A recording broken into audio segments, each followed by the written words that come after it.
Zoe Romano.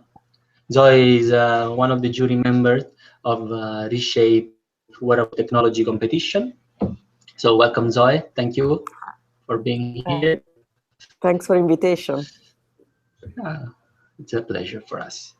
So we prepare for you as well some questions that we're gonna now make it and see how what you're gonna tell us, no, about it. So the first question is this one. You stated that experimentation a game that in real and produce innovation. What role new technologies plays in this context? Yeah, I mean, that's big questions. I mean, the capacity of experimentation is like a skill. It's a skill to exploring new paths without the fear of exploring these new paths, and also the idea of freedom of not accounting to anyone. So experimentation is like something that can happen and is happening very often in Fab Lab and Makerspace. I'm talking from We Make, that is the makerspace I founded last year. We often start from a project that bring enthusiasm to the community. So we start to be interested in and be passionate about some topics that we want to explore, and it starts like a game. So and usually when you do research, you don't know where you are going, so you need to start and explore paths and don't care about what are the outcomes. Yeah, and exactly. We think that really you need to have at least 1,000 experimentation going on to produce at least one important innovation. So you need to have an ecosystem of experimentation. Only in this way you can think of could happen one important innovation. That's the main thing. So you don't start from nothing. You need to have really like a field of a lot of people doing nice and cool things, but also useless things. And if you don't accept that, if you don't accept wasted time on stupid projects, that means you don't have the ecosystem to produce innovation. And in this sense, new technologies are really like right now at the center of new experimentation, new explorations. Usually there are some critiques that come from designers, trained designers. They say, okay, yes, well, what are you doing with the 3D printer? You're doing stupid Yoda's heads, or and what's the quality of this product that you created? Nothing special. Yeah, we know it's nothing special, but if you don't start to play with this and print stupid stuff, we don't get to know this technology. The fact of allowing people to download files and have them experiment on their own 3D printer because maybe they don't know how to, let's say, design with a 3D modeler the pieces. It's the beginning. Then trial after trial and error, then maybe you come out with new solutions. And this is more people do this, more innovation can come in the future. And the idea that now new technologies are available in many places like makerspaces and Fab Lab all around our territory, and shared knowledge and shared file are available also to a lot of people. That's the main like key change of this contemporary world. Perfect. Okay. So, the local do-it-yourself production in fashion is a growing worldwide phenomena due to the interest shared within many people linked by the network. What are the values and opportunities offered by the do-it-yourself movement? I mean, we all know that DIY culture is not a new thing. Especially here in Europe, we have a lot of, let's say, people before us in the 70s and 80s who experimented a lot with DIY. I refer to the punk scene, where you don't need to do music studies to have a band and play cool, nice pieces or have good concerts. And this freedom of creating, it's something that it's in our tradition.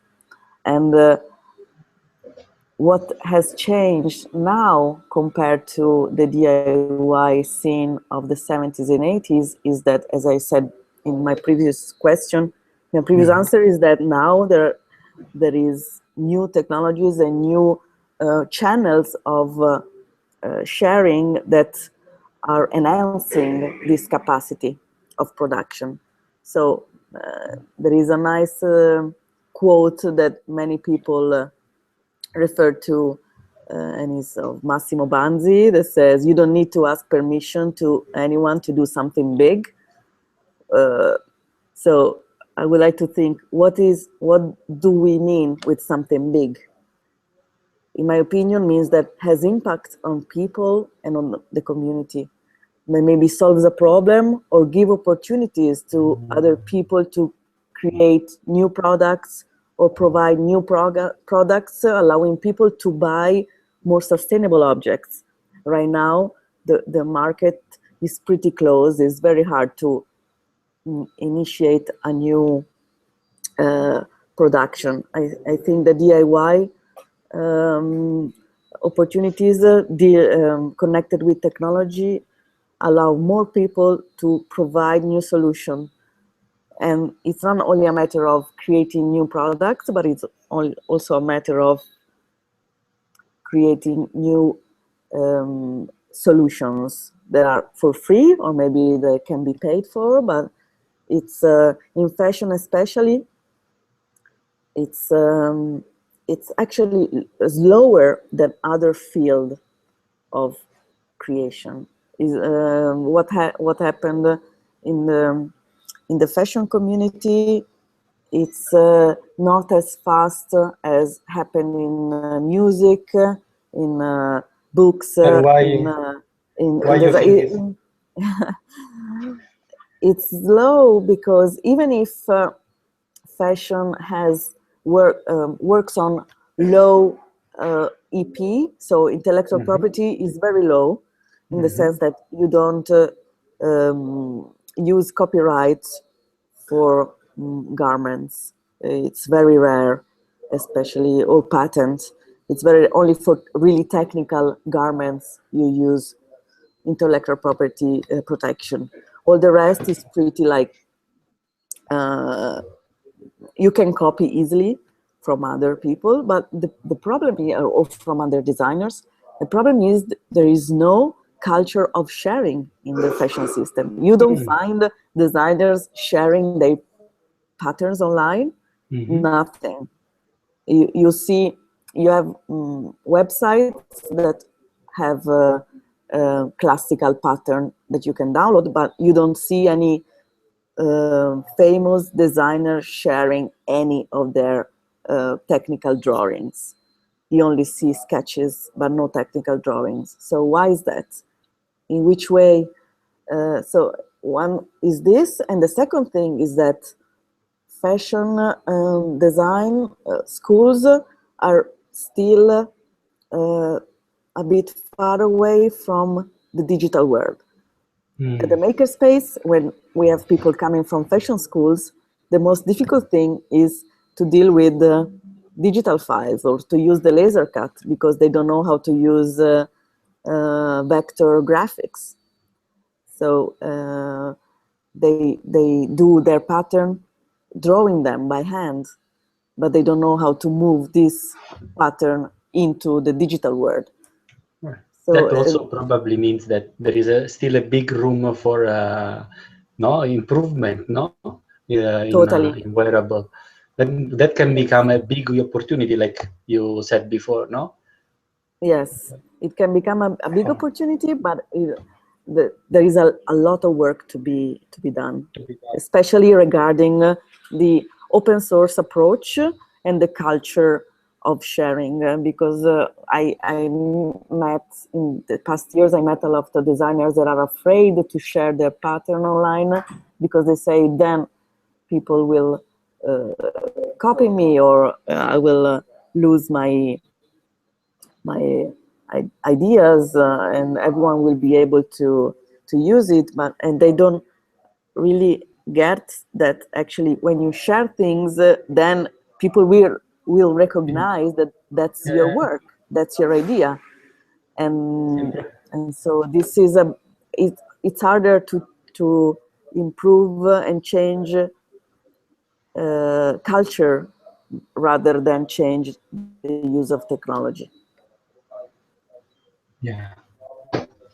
Well, that's what we need to do, no? That's our mission. Yes. Uh, So, you have dealt with open source design through openware project. The result is the creation of a community. What have been the main elements of this community and why you've decided to create this project? So openware was a project that was born around 2008 and 9. It came from a lot of ideas that came out from the collective I'm part of, that is since 2005, that is called Serpi Canaro. So we did a lot of experimentation and thought about what is intellectual property in fashion, in which way we are really, we need to experiment to bring the culture of sharing in the fashion system. And so I took these ideas. I mean, the Serpi Canaro is a collective that is more like political and is more connected with research and understanding parity in the fashion system in Milan is actually working, and so I brought some of these ideas and found other partner in Europe, and we applied for EU funding that allowed us to build a community that was based on some different values and more connected with the DIY culture and the sharing culture. So the main idea was to have collaborative collections. So inviting designers in creating a collaborative collection and with a topic, and this collection then would provide the pattern to be downloaded from the member of the community. And we released a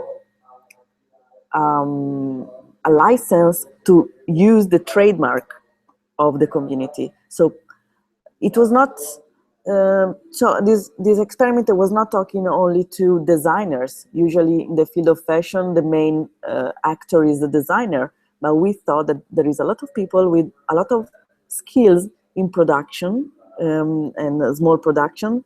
So the idea was that also some tailors and crafters could download these patterns and create their own, choose the textile, choose the way they were producing this garment and sell directly locally, and referring back to the community.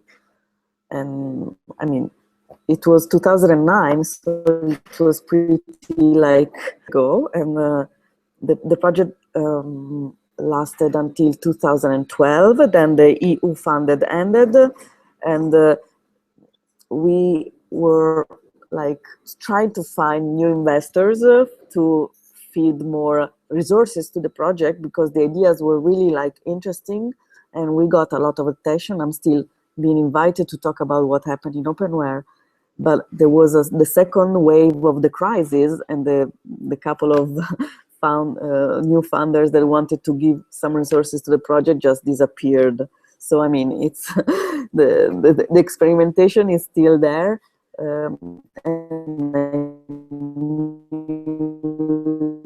using a lot in the work that I'm doing now.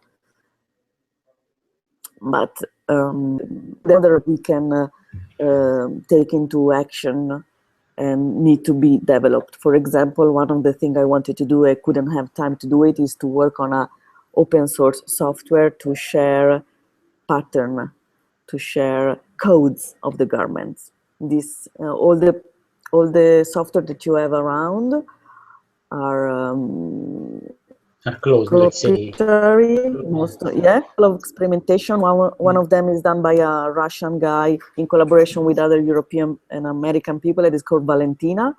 So the software is pretty interesting, and we are here at we are starting to use it. But I think we need a more some more collective work on this to make it work for most of the people. Well, it was a really advanced project. I mean, back in 2009, probably you were one of the only people in the world, one of the few people in the world talking about this and trying also to create, as you said, a community, because when you have more people involved, also your project is going to improve, no? Thanks to the help of all these people that are working together on this topic. Yes, the problem is that So, I found the people that had the skills to help us improve in these areas didn't have the culture to see the share. potentiality of this new sharing approach of open design. So sometimes it's, as I said before, it's harder to change a vision than to change the technology that you're using. I mean, probably, I mean, we are trying a new culture or new understanding of which are the added value of sharing, you know.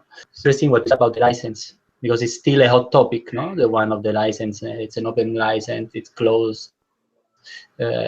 People is always afraid of losing, as you said before, the property of the idea, no? So the license, it's always in this movement, is still a topic that needs to be clarified, let's say. Yes, for sure. I guess. So, the last one of the biggest shape is the relation between the market and the freedom every researcher needs to succeed in his task. Is it possible to merge balance those differences in an added value?